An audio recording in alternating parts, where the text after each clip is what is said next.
Hi everyone. तो चलिए आज मैं आप लोग के साथ समाज डिस्कशन करेंगे। समाज की सारी बातें जहाँ से क्वेश्चन पूछे जाते हैं, आपको कोई भी क्लास के लिए वीडियो हेल्प रहेगा। आप इस वीडियो देखने के बाद आपको एक भी क्वेश्चन नहीं छूट के आएगा। बस आप पढ़िए। आपको सीटेट में 1 नंबर से 2 नंबर पूछा जाता है हर बार, तो हर के सेट में रहता है, तो आपके लिए पढ़ना जरूरी है। अदर कंपटीशन के बच्चे हैं उसके लिए भी ज़रूरी है, या बच्चे क्लास के बच्चे उसके लिए भी ज़रूरी है। इसीलिए आप वीडियो को शेयर कर दीजिएगा। जो भी जिसके लायक होंगे वो बच्चे सीख सकते, आपके घर में जो बच्चे होंगे कोई भी होंगे उसके लिए हेल्पफुल होगा। तो चलिए हम यहाँ पे डिस्कशन करेंगे समास। समास का अर्थ होता है संक्षिप्त, ठीक है। संक्षिप्त कथन को देखेंगे। यहाँ पे हम पूरी तरह समझाएंगे। इस कॉपी में मैंने या इस नोट्स में मैंने उतना नहीं लिखा है जितना मैं अभी बोलूँगी, ठीक। तो सिंपल सी बात, लिखना मेरा कम होता है, मैं बोलना चाहती हूँ, अब बोलने बातों को समझो, ठीक है। तो यहाँ पर देखिए क्या है, सम प्लस आस। सम क्या होगा इसका संक्षिप्त, और आस क्या होगा इसका कथन, ठीक है। इन दोनों शब्द से बना हुआ है समास, ठीक है। सिंपल से बात समझेंगे, ठीक है। सम का मतलब संक्षिप्त और आस का मतलब कथन, ये दोनों शब्द से मिलकर बना हुआ क्या आपको समास। तो इसके बाद हम देखेंगे समास का डिफिनीशन देखेंगे। यहाँ पे समास कहते हैं दो या दो से अधिक, सॉरी यहाँ पे शब्द लिखना भूल गए हैं, 2 या 2 से अधिक शब्दों का ऐसा मेल विभक्ति रहित को समास कहते हैं। सिंपल से बात यहाँ कहेंगे 2 या 2 से अधिक शब्दों का मेल को हम समास कहेंगे। जो नया शब्द बनाएगा वो समास हो जाएगा। डिफिनीशन को मत देखिए, ये हाँ देखिए, इसको देखिए आप गौर से बच्चों, कि देखिए 2 शब्द को मिला है, 2 शब्द या 3 शब्द या 2 या 2 से अधिक शब्द को जो मिलकर जो नया शब्द बनेगा वो क्या हो गया समास। जैसे समास को समझने के लिए 3 वर्ड जो है जो बहुत ही महत्वपूर्ण है, जो यहाँ मैंने नहीं लिखा है, तो ठीक है। आप कहेंगे कि आप लिखा नहीं तो हम कैसे समझेंगे, तो आज चलिए समझते हैं। सबसे पहले क्या होता है पूर्व पद, इसके बाद होता है उत्तर पद, इसके बाद क्या होता है समास विग्रह। इसको हम समझेंगे, ध्यान से समझेंगे आप लोग। बस लिखना इसमें थोड़ा सा कठिन होता है, ठीक है। आप लोग साथ देंगे तो हम बहुत जल्द आप लोग के साथ ज़्यादा ही मतलब अवेलेबल करेंगे जो चीज़ मेरे से होगा। देखिए पूर्व पद का मतलब होता है पहला पद, ठीक है, इसको ध्यान देंगे आप। उत्तर पद का मतलब होता है दूसरा पद, ठीक है बच्चों, समझ गए, दूसरा पद हो गया। समास विग्रह का मतलब होता है कि इन दोनों से जो अर्थ निकलेगा वो बन के हो जाएगा, उससे जो भावनाएं संभावनाएं होगी, भावनाएं कह सकते हैं, इन दोनों शब्दों को मिलकर जो भावना उत्पन्न होगी हम इसे समास विग्रह, हम अपने लैंग्वेज में आपको समझा सकते हैं। अब ये नहीं आप भावना को खोजने लगेंगे, ऐसा कभी नहीं करना है। मैं आपको जैसे एग्जाम्पल की तरह यहाँ पर समझाएंगे। हमने क्या बोला, पूर्व पद को प्रथम पद कहते हैं और उत्तर पद को दूसरा पद कहते हैं, और समास विग्रह को क्या कहते हैं, जो दोनों से मिलकर एक भावना है। जैसे क्या हो गया आप, जैसे यहाँ पर मैंने इस 2 एग्जाम्पल को कट करिए, हम दूसरा एग्जाम्पल लेकर दिखा देते हैं। जैसा हुआ आपको, जैसे आप समझते हैं राजकुमार, ठीक है, राजकुमार समझे। जैसे राजकुमार, तो राज क्या हो गया, राजकुमार सोचते हैं आपके मन में क्या भावना आती है, अच्छा राजा का पुत्र होगा राजकुमार, लगता है कि नहीं। तो राज हो गया आपका पूर्व पद और कुमार क्या हो गया आपका उत्तर पद। कुमार मतलब क्या होता है आपको पुत्र, ठीक है। तो यही हुआ आपको, ये दोनों पद तो हो गया, लेकिन ये किसका पुत्र हुआ, राजा का पुत्र राजकुमार। ये भावना हुई उनसे, समझिए बातों को समझिए। अरे पढ़ने को अपनी ज़िंदगी से जोड़िए, किताबी भाषा को कभी नहीं आप समझ पाएंगे। इतना मतलब विस्तृत है पढ़ाई कि कभी ज़िंदगी में नॉलेज पूरा नहीं ले पाएंगे आप। जितना पढ़ेंगे और ही गहरा होता जाएगा। आप कहते हैं ना, जितने किसी में डूबो और भी वो गहरा होते जाएगा, तो वही बात है, आप जितना पढ़ोगे और भी गहरा होता है। लेकिन अपने आप से जोड़ो ना। तो राजकुमार किसका हुआ, राजा का पुत्र। तो राजा का पुत्र, राजा का पुत्र क्या हुआ आपको, राजा का पुत्र जो हुआ वो समास विग्रह हुआ, ठीक है, समझ गए आप लोग। इसके बाद देखिए यहाँ पे मैंने एग्जाम्पल ले लिया है, गंगा का जल। गंगा का जल मतलब गंगा जल। गंगा क्या हुआ पूर्व पद, ये हुआ उत्तर पद, और गंगा का जल, गंगा जल का मतलब क्या होता है गंगा का जल, ठीक है, ये हुआ समास विग्रह। पुरुषोत्तम, पुरुषों में उत्तम, पुरुषों क्या हो गया प्रथम पूर्व पद मतलब प्रथम पद, और ये उत्तम पद क्या, उत्तम क्या हो गया आपको उत्तर पद या दूसरा पद, हम इसे कह सकते हैं, ठीक है। आप लोग समझ गए होंगे, नहीं समझे तो चलिए हम समझाते हैं। ये क्या हो गया आपको, पुरुष क्या हो गया आपको प्रथम पद, उत्तम हो गया उत्तर पद। सिंपल सवाल, संधि विच्छेद है। जैसे कि कोई चीज़ का आप मान लीजिए अर्थ निकालिए, संधि में 2 ही भाग हम कर लिए, तो पहला वाला क्या हो गया प्रथम पद और दूसरा क्या हो गया आपको दूसरा पद, तो इसे हम पूर्व पद कहेंगे। इसको क्या कहेंगे, हाँ आपको उत्तर पद, ठीक है।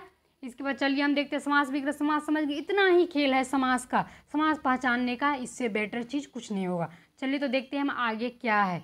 तो आगे क्या हो जाएगा, समास विग्रह देखिए, नीला है जो कंठ, नीलकंठ, क्या हो गया, समास विग्रह ही हो गया। नीलकंठ किसे कहेंगे, नीला जिसका कंठ होगा। देखिए क्या होगा, नीला जिसका कंठ होगा, यहाँ बहुत अच्छे से लिखा हुआ है, मैंने ऐसे समझा दिया आप लोगों को। नीला है जिसका कंठ, नीलकंठ हो गया। माता और पिता, मतलब माता पिता, इस बीच में जो भावनाओं को माता और पिता, तो माता पिता, ठीक है, यही हो गया। इसका माता क्या हुआ, पूर्व पद, ये हुआ क्या, उत्तर पद, ठीक है। और जो माता और पिता है ये क्या हो, समास विग्रह। समझ गए होंगे आप, पूरी तरह से आप कॉन्सेप्ट क्लियर हो गए, एक भी क्वेश्चन नहीं छूट गया। बस पूरी वीडियो को आप वॉचिंग करिए, फिर देखिए आपको कितना ही बेनिफिट होता है अपने आप में, और कितना ही यूजफुल होगा आपके एग्जाम के लिए। तो चलिए, समास के मुख्यतः कितने, 6 भेद होते हैं, सब जानते हैं। तत्पुरुष समास, अब ये भी बहुत समास, कर्मधारय समास, ठीक है, द्वंद्व समास, द्विगु समास, बहुव्रीहि समास, ठीक है। ये 6 समास का भेद होता है जो नॉर्मल एग्जाम में पूछा जाता है, जो यूजुअल बच्चे का क्लास है उसमें पूछा जाता है, लेकिन ये आपको एडवांस लेवल पर सीटेट पे या और भी एग्जाम में नहीं पूछा जाएगा कि बताइए कितने समास थे। और पूछ सकता है, ये भी पूछा जाएगा कि समास के कितने भेद होते हैं, इसलिए आपको एक एक पॉइंट होता है ये सब याद करने की चीज़, एक एक पॉइंट होता है ये सब समझने की चीज़, ठीक है। तो ये हो गया, आपको समझ गए होंगे आप लोग। तो क्या हो गया, तत्पुरुष समास और अवयवी बहुवचन समास, कर्मधारय समास, द्विगु समास और द्वंद्व समास, और क्या हो गया, बहुव्रीहि समास, ये 6 मिल गया आप लोग को। तो चलिए इससे आगे हम लोग देखते हैं, तत्पुरुष समास को समझते चलते हैं। तो तत्पुरुष समास को क्या कहते हैं, तत्पुरुष समास की थोड़ी सी डिफिनेशन ले, कारक विभक्ति के ऊपर जो आधारित होगा, इसे विग्रह को लेकर कारक चिन्ह का प्रयोग होता है। इसको समझने के लिए हमें कारक चिन्ह का सहयोग लेना पड़ता है। और कारक चिन्ह, सिंपल सा बात समझिए, इसको इतना नहीं, कारक चिन्ह को समझने के लिए, इसका मतलब इसको समझने के लिए कारक चिन्ह का हम सहयोग लेंगे, और कारक चिन्ह ही इसका तत्पुरुष के 6 भेद होते हैं जो सहयोग दिलाते हैं, आपको हम बताएंगे। तो चलिए आगे हम देखते हैं, तत्पुरुष के 6 भेद होते हैं, इसको पहचान से कुछ भी आपका मतलब अपने आप को समझने के लिए कुछ भी कर सकते हैं कि तत्पुरुष को पहचानने के लिए 6 चीज़ है, तत्पुरुष के 6 भेद होते हैं, कारक चिन्ह है 6, जिस चीज़ से आप समझ पाएंगे वही उत्तम है, ठीक है। तो चलिए हम लोग आगे देखते हैं।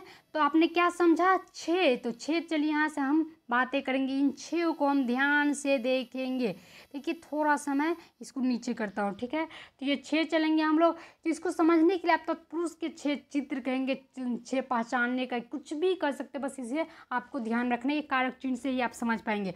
तो मैंने कुछ छोड़ दिया है, इसलिए छोड़ दिया कि आपके मन में डाउटेड आए आखिर इसका क्या होगा, और जिसका डाउट होगा बच्चों आप वही सीखेंगे, आपको वही हमेशा याद रहेगा। याद रखिएगा, ज़िंदगी में जब गलतियाँ होती है उससे बड़ा सीख कोई नहीं होता है। तो यही हो गया आपको, क्या है, कर्म तत्पुरुष समास हो गया पहला, दूसरा कर्म तत्पुरुष समास हो गया, संप्रदान तत्पुरुष, आपादान हो गया, संबंध हो, अधिकरण हो गया, ठीक है। तो ये 6 है, ठीक है।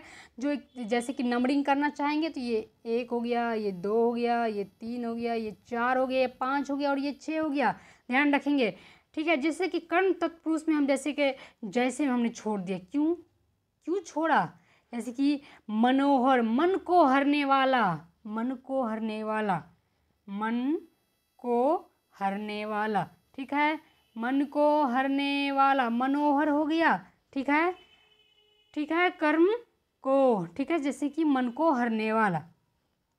इसके बाद कर्म तत्पुरुष, जैसे मैंने लिख लिया रसोई घर, रसोई के लिए घर, ठीक है, क्या हो गया आपको, रसोई के लिए घर। जैसे पाठशाला, ठीक है, पाठशाला किसके लिए होते हैं, पढ़ने के लिए होता है, ठीक है। इसके बाद कहते हैं आपादान तत्पुरुष, आपादान तत्पुरुष क्या हो गया, रोग मुक्त, मतलब रोग से मुक्त हो गया, ये हो गया, ठीक है, रोग से मुक्त हो गया। इसका संबंध तत्पुरुष समास, राजा राजपुत्र, राजा का पुत्र, गंगा जल, गंगा का जल, मैंने क्या बोला, संबंध है, क्या है, राजा का पुत्र, राजपुत्र, ये संबंध है। आप संबंध को ही गंगा का जल, गंगा जल, ठीक है। इसके बाद अधिकरण में क्या है, पुरुषोत्तम, पुरुष में उत्तम, ठीक है। आत्मनिर्भर, आत्म पर नियंत्रण, इसी तरह होगा, ठीक है। इसी तरह मैंने समझ लिया, मैं पर ठीक है, इसको आप पूरी तरह से समझ गए होंगे बच्चों। अगर नहीं समझा तो ये कारक चिन्ह है, इसे आप समझ लेंगे। ठीक है, कोई दिक्कत नहीं होगा, आपको कोई भी डाउट नहीं रहेगा। इसको थोड़ा सा ध्यान रखना, जो पूछा जाता है आपको वो डायरेक्ट क्वेश्चन से पूछ देगा। ठीक है, अब ये भी बहु समास हम देखते हैं, थोड़ा सा देखेंगे, हम ज़्यादा नहीं देखेंगे, इसीलिए क्योंकि यहीं से क्वेश्चन आएगा, ज़्यादा देखने की जरूरत नहीं है। कहते कर्म अवयवी बहु समास कहते जिस समास का निर्माण अव्यय उपसर्ग से हुआ हो, जैसे आ, प्रति, अनु, यथा, भर, उप अवयवी बहु समास कहते हैं। इसका मतलब हुआ कि आपको कि जैसे समास का निर्माण जो होगा ना अवयव उपसर्ग से हुआ होगा। ठीक है, जैसे आ, प्रति, अनु, यथा, भर, उप अवयवी बहु समास कहेंगे। ठीक है, ऐसे हाथों हाथ, बातों बात, रातों रात, जैसे कुछ क्या है, जैसे कि नोट पॉइंट में एग्जाम्पल कहते हैं हाथों हाथ, बातों बात, रातों रात इत्यादि जो भी हो गए, इस तरह से अब ये भी बहु समास कहलाएंगे। ठीक है, चलिए आगे हम लोग समझते, ना देरी करते वीडियो। कर्मधारय समास के जिस समास का पहला पद विशेषण दूसरा पद विशेष से हो, या पहला पद विशेष या दूसरा पद विशेषण हो, वो कर्मधारय समास कहते हैं। विशेषण और विशेष से, नील क्या हो गया आपका विशेषण, और गाय क्या हो गया विशेष से, मतलब नीला है जो गाय, आप समझ गए होंगे। ठीक है, जैसे कि आपने समझ गए हो कि नीला है जो गाय, वो क्या हो गया, नील क्या हो गया, वो विशेषण हो गया उसका, नील क्या हो गया विशेषण, और विशेष से क्या हो गया गाय हो गया। ठीक है, आपने समझ इसको, डिफिनीशन को आप अच्छे से गौर करिएगा। पहला पद क्या होगा विशेषण, दूसरी पद विशेष से हो, या पहला पद विशेष से या दूसरा पद विशेषण हो तो कर्मधारय समास कहते हैं। या तो ये पद या तो वो पद सब विशेष, जैसे कि नीलकंठ, नीला है जो कंठ, ये क्या हो गया आपको, ये विशेष। पूरी तरह से आप समझ गए होंगे, आपको कोई भी चीज़ दिक्कत नहीं होगी। जैसे लंबोदर, लंबा है जिसका उदर, चंद्रमुखी, चंद्र सा समान मुख, सूर्यमुखी, सूर्य के समान मुख, एक भी चीज डाउट नहीं होगा, आपको समझ गए होंगे। चलिए आगे हम लोग देखते हैं। द्वंद्व समास कहते हैं जिस समास के दोनों पद प्रधान हो, साथ ही साथ इस समास का अधिकांश शब्द योजक चिन्ह का प्रयोग होता है। साथ साथ इस समास के बने अधिकांश शब्द एक दूसरे के विपरीत होते हैं। तो याद रखिएगा ये चीज़ तो सही है, संयोजक चिन्ह भी होते, विपरीत भी होते, लेकिन इसके साथ साथ द्वंद्व मतलब विलोम भी होना चाहिए। इसके साथ साथ एक दूसरे के पूरक भी होता है। जैसे आप कहेंगे, क्या कहेंगे आप, जैसे आप कहेंगे यहाँ तो माता पिता हो गया, चलिए माता और पिता, तो ये क्या हो गया आपको योजक चिन्ह लगा हुआ है। उसी के साथ क्या है, ये आपको क्या है, एक योजक चिन्ह के साथ साथ ही क्या है एक दूसरे के विपरीत है। इसी के साथ माता पिता क्या है एक दूसरे के पूरक है, क्या है माता पिता एक दूसरे का पूरक भी है। और इसी के साथ आप बोलेंगे, चलिए ऐसा क्वेश्चन रहेगा तो समझ जाएंगे द्वंद्व समास है। इसी के साथ पूछ देगा आपको देवासुर, ठीक है, इसमें कोई योजक चिन्ह नहीं लगा है, आप बताइए इसका क्या होगा, ये भी द्वंद्व समास है।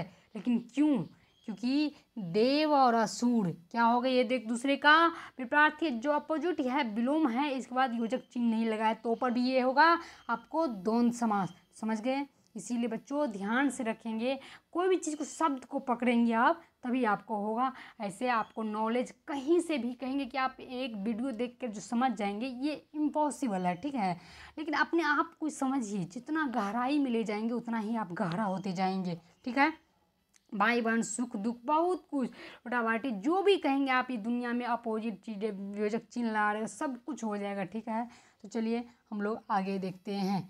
दिग्गु समास किसे, जिस समास के प्रथम पद संख्यावाची हो दिग्गु समास कहते हैं। चौराहा, चार राहों का समूह, संख्या हो, नौ गढ़ों का समूह, चित्र संख्या, जिसमें संख्या हो, सिंपल से बात समझे ना, इसमें कुछ कहना ही नहीं, जिसमें संख्या का बोध हो वो क्या हो जाएगा, प्रथम पद संख्यावाची हो दिग्गु समास करते हैं। चौराहा, नवग्रह, त्रिभुज, तीन भुजाओं का समूह, चतुर्भुज, चार भुजाओं का समूह, संख्या का होगा बेटा, इसमें कोई डाउट नहीं रहेगा। चलिए हम लोग आगे देखते हैं क्या है बहुब्रीहि समास। बहुब्रीहि समास जिस समास के दोनों पद अप्रधान हो, बहुब्रीहि समास का अर्थात ऐसे समास जो अपने अर्थ को छोड़कर विशेष अर्थ का धारण करता हो, बहुब्रीहि समास कहते हैं। लंबोदर, लंबा है उदर जिसका, गणेश, उसने अपना अर्थ छोड़ दिया, याद रखिएगा, उसने अपना अर्थ छोड़ दिया लंबोदर, इसका विशेष चीज़ को, विशेष अर्थ को धारण दिया, क्या हो गणेश का जो इसका लंबा होता है क्या उदर, जैसे दशानन, दशा आनंद जिसके, 10 हैं आनंद जिसके, क्या हो गया रावण। तो ये चीज़ समझ गया आपने। कुछ नहीं है, कोई डाउट नहीं, आपको थोड़ा सा मतलब इस समय दिक्कत नहीं, थोड़ा सा तत्पुरुष समाज को आप देखेंगे बाद बाकी सब इसमें इजी रहता है, ठीक है। बहुब्रीहि समास, उस तत्पुरुष समास को भी कारक चिन्ह दे दिया है, उससे आपको समझ में आ जाएगा, ठीक है। जिस समास का दोनों प्रधान, जैसे दोनों पद क्या होगा अप्रधान होगा, ठीक है। बहुब्रीहि समास का अर्थ जैसे मतलब समझ जो अपना अर्थ छोड़कर विशेष अर्थ को धारण करता होगा, ठीक है। जैसे लंबोदर, ठीक है, लंबा है उदर जिसका, किसका धारण किया, गणेश का, विशेष अर्थ क्या हुआ, गणेश, ठीक है। दशानन, 10 है आनंद जिसका, रावण। सिर्फ दशानन क्या होगा, जैसे आपको बोलेगा तो याद आ जाएगा बहुब्रीहि समास। बच्चों आज के लिए क्लास था, आपको जरूर समझ में आया होगा, आपको इसी आधारित सारा क्वेश्चंस बन जाएगा, तो हमें इससे आगे बताने की जरूरत नहीं है। तो चलिए अगले दिन अगले टॉपिक लेकर, मैंने संधि भी पढ़ा चुकी है, अब हर क्लास होगा सीटेट का, आप पढ़ेंगे बेहिचक होकर।